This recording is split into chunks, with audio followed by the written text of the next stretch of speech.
Gimbal తీసుకొచ్చిన. అది actually నేను అన్బాక్సింగ్ చేద్దాం అనుకున్నాను, బట్ చేయలేదు. అంటే టైం కుదరలేదు. డ్యూటీ ఇక్కడ షూటింగ్ అంటే టైం కుదరలేదు.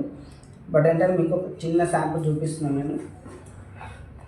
ఇక్కడ మీరు చూస్తున్నారు కదా, ఇదే గింబల్. ఇది డిజిటెక్ అనే ఒక గింబల్.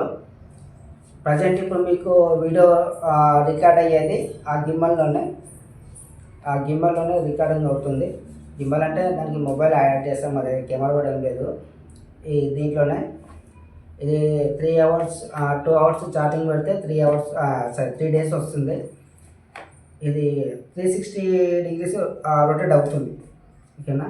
ఇంత మా దగ్గర సెల్ఫీ స్టిక్ ఉండే కొంచెం దాంతో ప్రాబ్లం అయిన ఉండే, అందుకే రిస్క్ అయింది. కొంచెం మనీ కోసం అయితే చాలా రిస్క్ అయింది, అని తీసుకున్నాం ఇక. ఎందుకంటే ఇప్పుడు కాకపోయినా తర్వాత యూజ్ అవుతుంది, మనకు చాలా యూజ్ అవుతుంది అన్నట్టు తీసుకున్నాము. ఇది వీడియో.